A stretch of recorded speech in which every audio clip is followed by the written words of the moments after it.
نحمدہ ونصلی علی رسولہ الکریم اما بعد۔ معزز سامعین، چونکہ قربانی کا دن قریب ہے، ہم نے جانور بھی قربان کرنا ہے، تو اس سلسلے میں چند باتیں سمجھ لینی چاہیے اور اس پیغام کو ہم نے دوسروں تک بھی پہنچانا ہے۔ پہلی بات تو یہ ہے کہ ہر کام میں دین اسلام کے اندر اخلاص شرط ہے کہ کوئی بھی کام ہے وہ اللہ کی رضا کے لیے ہونا چاہیے، دکھاوے کے لیے، ریاکاری کے لیے ہرگز نہیں ہونا چاہیے۔ لہذا ہمارے ہاں ایک گندی وبا پھوٹ پڑی ہے کہ ریاکاری، نمائش، یہ ہر عمل میں داخل ہو چکا ہے کہ جی میں نے تو اتنا بڑا جانور قربان کیا، لوگ دیکھیں، پتہ چلے کہ جی فلاں نے جانور قربانی کیا ہے، فلاں چودھری صاحب نے، فلاں ملک صاحب نے جی اتنے لاکھ کا جانور خریدا ہے، اتنے لاکھ کا بکرا خریدا ہے۔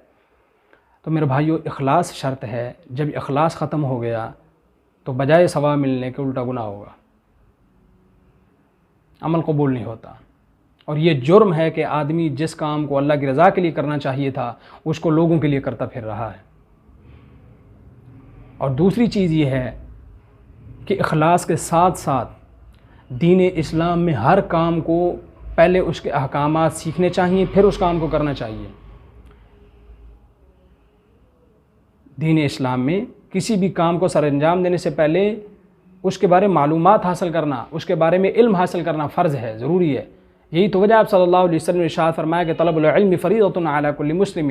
ہر مسلمان پر علم حاصل کرنا یعنی علم دین، مسائل سیکھنا فرض عین ہے۔ اتنا مسائل سیکھ لینا کہ جس کے پیش نظر، جس کی روشنی میں انسان اپنی زندگی اسلام کے مطابق گزار سکے۔ تو اس سلسلے میں دو باتیں یہ ہو گئیں کہ قربانی کرنے سے پہلے ایک تو اخلاص ضروری ہے، اور دوسرا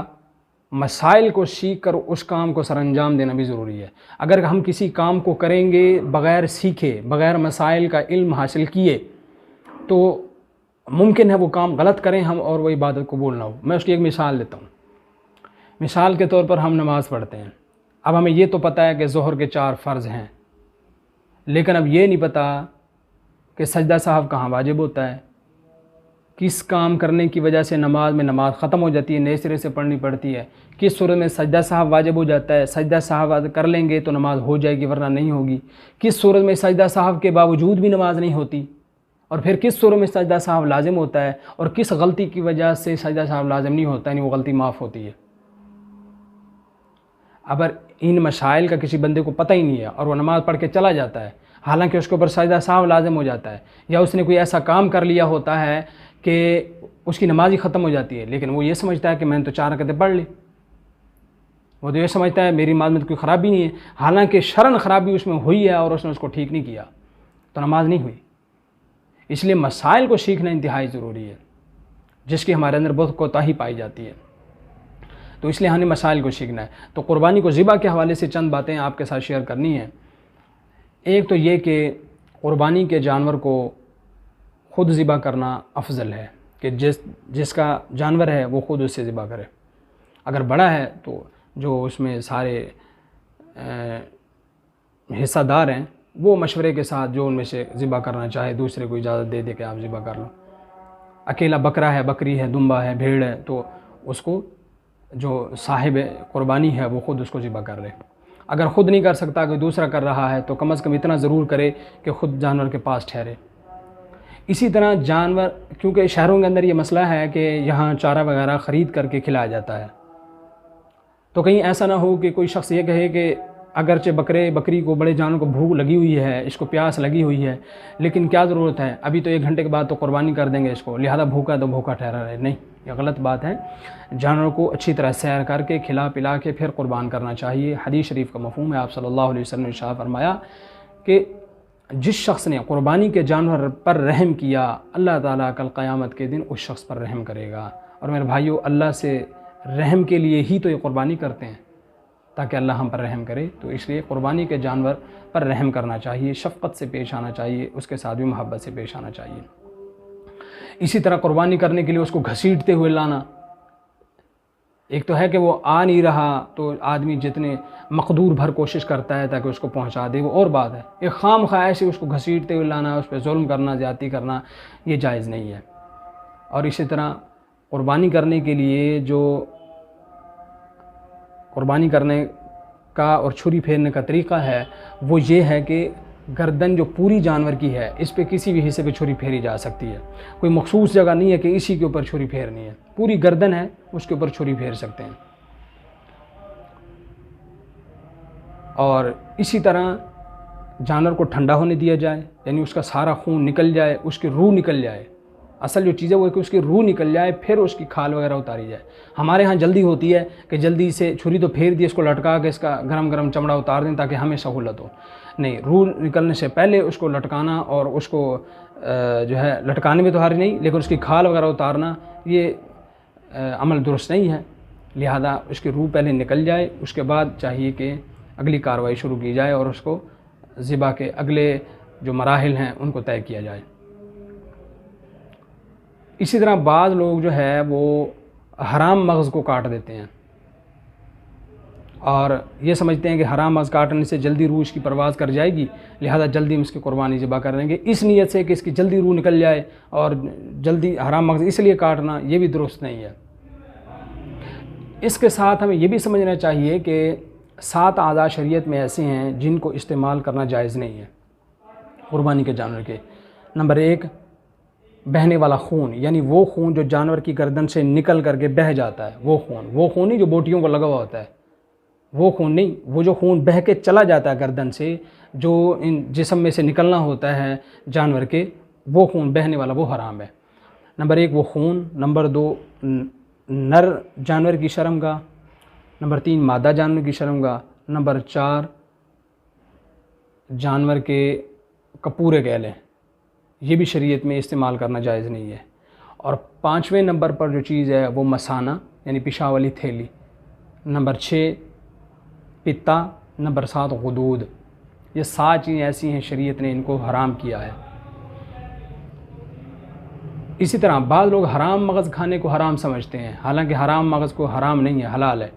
اسی طرح بعض لوگ اوجڑی کو حرام سمجھتے ہیں کہ اوجڑی حرام ہے۔ دیکھیے، ایک انسان کی طبیعت اس طرح کی ہو کہ وہ اوجڑی کھانا پسند نہیں کرتا، یہ الگ بات ہے، یہ حلال حرام کا مسئلہ نہیں ہے، یہ اس کی اپنی طبیعت ہے، نہ کھائے۔ اس طرح بعض لوگ بڑا گوشت سرے سے کھاتے نہیں ہیں، ان کو بیماری بڑھ جاتی ہے یا تبن نہیں کھاتے، تو وہ ایک الگ مسئلہ ہے۔ شریعت میں اوجڑی کھانا کوئی حرام نہیں ہے، یہ 7 چیزیں جو گنوائی گئی ہیں یہی حرام ہیں اور ان کو نہیں کھانا چاہیے۔ اور بعض لوگ ان میں سے بعض چیزیں کھا لیتے ہیں اور مسئلے کا یا تو پتہ نہیں ہوتا یا پتہ ہوتا ہے تو جان بوجھ کر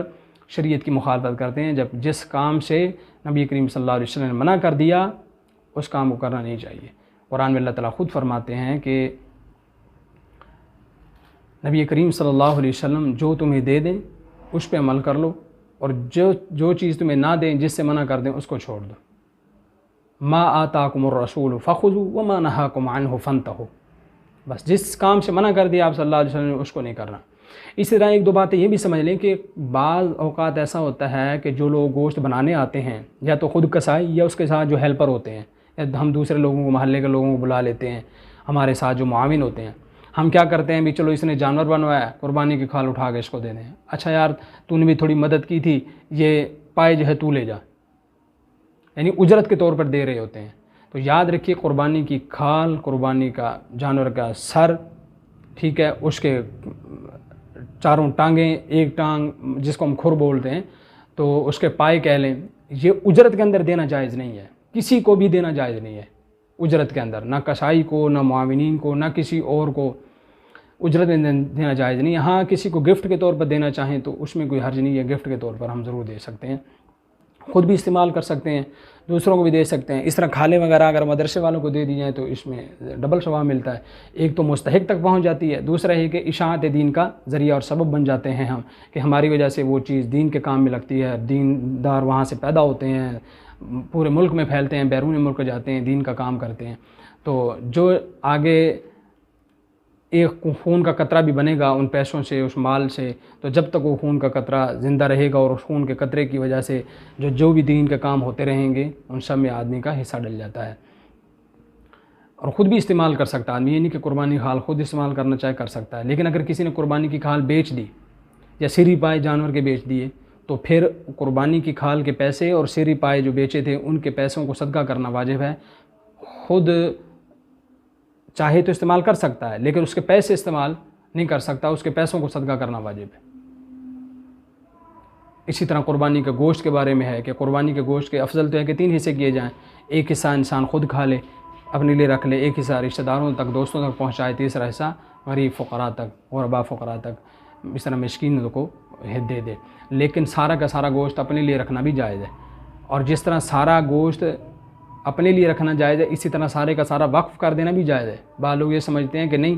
دوسروں کو دینے کی باری آتی ہے تو 3 حصے کر لیں گے تاکہ ایک حصہ اپنے پاس رہے، اور جب اپنے پاس رکھنے کی باری ہے تو سارا ہم رکھ لیں،